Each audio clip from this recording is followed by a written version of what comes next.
from the Middle East, as recent as 2 years ago, the population of Nigeria was put at 216.7 million by the United Nations Population Fund. In the same year, however, the World Bank put the number at 202 million people. Now, this has been a subject of intense debate, and if anything, the likelihood of reaching a consensus on the matter is still as far-fetched as ever. Is Nigeria's population burden an asset or a liability? And why does it appear that all efforts at conducting a successful headcount of Nigerians proved elusive thus far? Gbolahan Olojede is a development economist, and he joins us now to have a quick chat. Good to have you again on Newsday. Thank you so much for joining us on the program. Yeah, nice to be here. So, let's get straight into it. Is Nigeria's population an asset? Is it a liability? Recently, at the NSG Forum, we had the head of the group, Olani Yusuf, saying that Nigeria's growing population needs to be tamed. What are your thoughts? Population in itself is not a problem. In fact, high population could be very good. But an unplanned population is a problem. An unknown population is a problem. When was the last census in Nigeria? How many people are living in Nigeria in various states and local government? We don't know exactly. We've relied on certain numbers called the growth rate. How were they determined? Are the basis still valid today? So we just apply all those growth rates continuously and assume that this is how many Nigerians there are. It may not even be correct. So for Nigeria, where the problem is we have an unplanned population. It's just growing. If I ask any governor today in Nigeria that how many primary school students are you preparing for over the next couple of years? Nobody can answer that question because the data is simply not there. And population census is overdue in Nigeria. I think maybe like 13, 14 years we had the last one. So it has made population to become a bad thing around here. We're not managing it. And apart from this guesstimation that we tend to do with the population and the data figures, what is the issue around census? Why is it that we can't get those numbers right, organize to a more efficient way? Why does the census keep getting delayed, postponed? What exactly is the issue?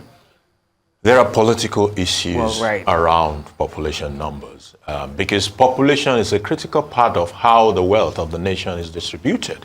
How many people live in a particular local government is one of the factors or one of the variables that is plugged into how much from the federal coffers that particular local government will get. So therefore, it has become political.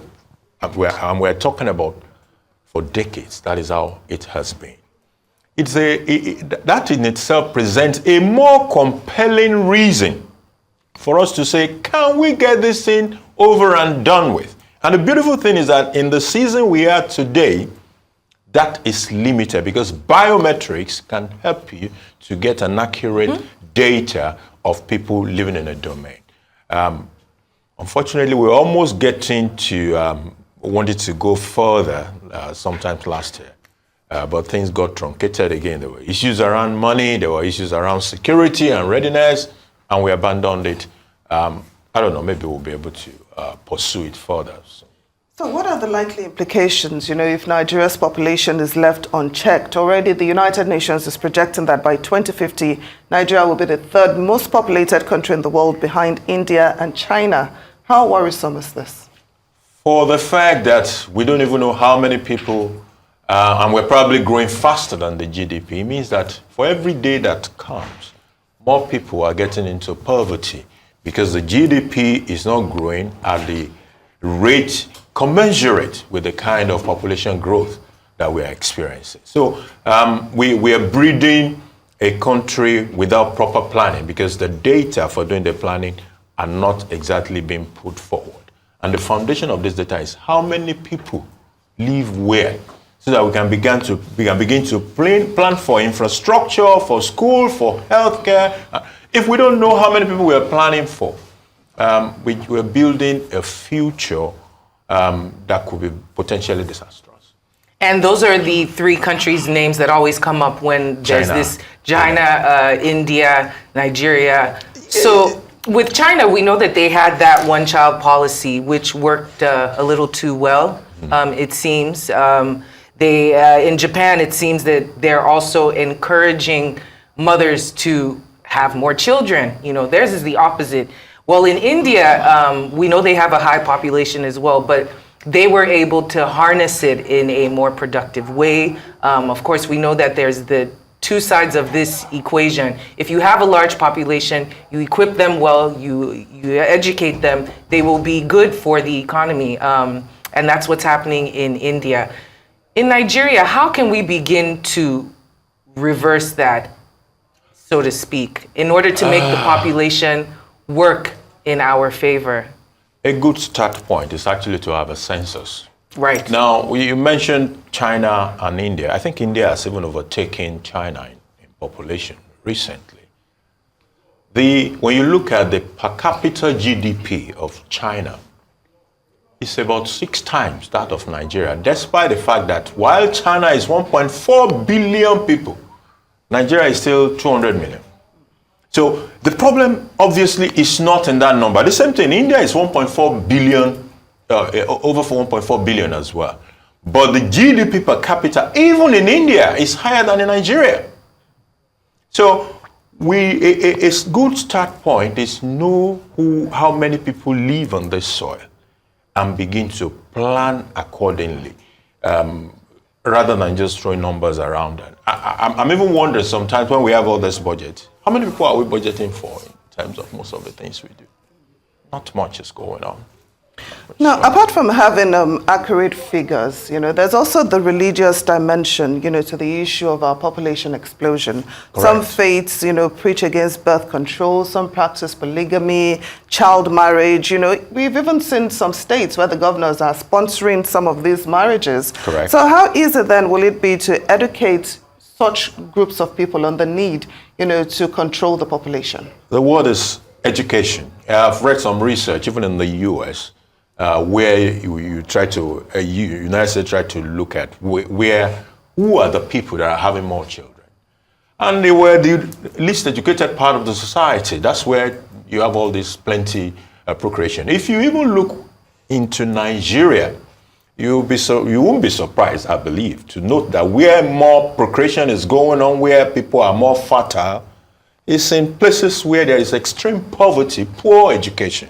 So there's something about education and too many children. That is one factor. The other part is the social, cultural, and religious issues around population. You have a group who said, contraceptive is a sin. You know, there are others who are saying, once a young girl has, after her first menstrual cycle, she should be married off. So for as long as you have all those kind of religious, in fact, in certain societies, the number of children is part of how you display wealth. Or someone having children for farming purposes. All those social, cultural, and religious issues, we must deal with them in the place of education. And we need to enlist leadership at all levels. It's not something that the government alone can do. Those religious leaders must be involved. Those traditional rulers must also be involved. And you know, the problem is most of these problems boil down to leadership issues, right? It is leadership at those various levels. And those branch off into more serious canker worms, canker sores. How do you even begin to address the leadership issues, especially at a time where there are more pressing issues at hand, so to speak? It seems like this population issue might not be as crucial as it is because it's not in our face causing damage. We have issues of security. Those ones are stuffed in our face. The issues of poverty and the economy, those are stuffed in our face. When is it going to be a priority to deal with the population issue? And is it probably going to get out of hand before we can deal with it? Incidentally, they are linked. The issues around security, economy, population, they are linked. The issue of people migrating from a part to another part also has to do with resources, and it is linked to population issues as well. There are people who believe that, you need to also procreate and constitute yourself into a political power block, the number of people you have, the number of votes you can command, and all of that. So they are all linked together. the government at the center must champion this at the very top and come up with a policy. I think the very foundation is let's be able to find a way to conclude on issues of census. And then there has to be policy. You talked about countries where they've had policy around how many children you can have. It's going to be difficult around here, but you can have moral suasion. You can also have education so that people can access some of the things that have been abandoned. Issues of contraception, for example. Some people, it's not as if you educate them about this thing that they may not take it up. They may take it up. For some, they don't even know it exists. So there's a huge gap for a citizen's education and a broad policy right from the center that will enlist the support of leadership at all levels, state, local government, traditional, religious, to have an all-embracing approach to taming the population, knowing that population itself is not the problem. It is an unplanned population that is a problem. Yeah, and I also find it a bit, ironic that at a time when other countries are actually looking for more people, to come into their borders, to help boost their workforce, develop their economy, we are complaining of population explosion here in Nigeria. So is there a way, that we can work with this large population and it will actually benefit our economy? What steps should we begin to take? It has to be a deliberate policy, because when you have a lot of people, you can actually export them. Be deliberate about exporting them, which means you can produce medics and export. You can produce footballers and export. You can produce programmers and export. If you're deliberate about it, you know your population, you know your own need. I need 6 doctors, but I produce 10. I can export the 4 to other places, and they send remittances home. When you look at the quantum of remittance that comes into India, you will be amazed at what is possible. So there are countries who have been deliberate about exporting skills. And we have a lot of it in Nigeria. We just need to have policies around it so that it is structured. It is not, it doesn't become Japa syndrome. The Japa thing is not a structured thing. It is people just escaping. But we can have a structured approach to these things.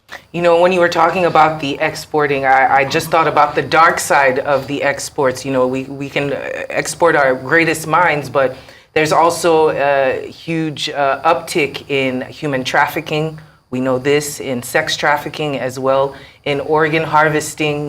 These are all the individuals who slip through the cracks of the census, of the numbers and the education and the poverty levels. But then I think, is it possible to somewhat financially incentivize individuals that are more educated or certain groups to not have such large families, if that's even a discussion that can be had in some parts of the country where it's not, where the religious and cultural implications aren't so severe? Incentives work. There are people who you can, incentive with education, though. That is what works. You can incentivize them. There used to be a time in this country where family planning consciousness was much more than what we currently have. In fact, I don't know what happened to all those like in family the planning. 90s. It just disappeared. So a place of education, incentives will help a great deal to encourage people to want to take those decisions around how many children should I have. And you can even involve a lot of people that that Nigerians love to see. Talk to them, all those, the influencers, the people they watch in the movies and all of them. Get to talk to them about how many. When you see the people who truly have the means, having 2 children, you must begin to question yourself why you need 4 or 5 or 6 or 10, as the case may be. But, at the same time, I'm still wondering how easy, it will be to do that when we already have some people talking about if we try to curb child marriage, it will offend, their religious beliefs. We have people that are already, taking steps. The so-called elites, our political leaders that should actually be protecting our interests, they are the ones championing, the belief that once a child has reached a certain age or after the first menstruation should be able to get married. So how easy, or should I say how challenging then, will it be to change this mindset, to use those traditional rulers that you are talking about, especially in those particular areas where they believe having a large family is synonymous, with their beliefs? Incidentally, it will have to require some sort of elite consensus in those societies. Here is it. Some of the people who are championing, who themselves are marrying 13-year-old people, go check their own daughters. They don't give them out at 13. So you keep your own child, you send them through schools, but you don't mind to marry another person's 13-year-old. So it involves certain engagement and persuasions among these people themselves to say, look, I'm not disposed to give my own daughter. Why should I continue to promote an environment or a culture that says I should marry 12 and 13-year-old who could not even probably consent to it? But you know, these are sensitive matters because they're matters of religion, which is why the leadership that we must put in that mix to help drive the process must include religious leaders themselves. Well, we hope that the leaders are listening and they're implementing strategies all on their own in order to curb and check this population increase.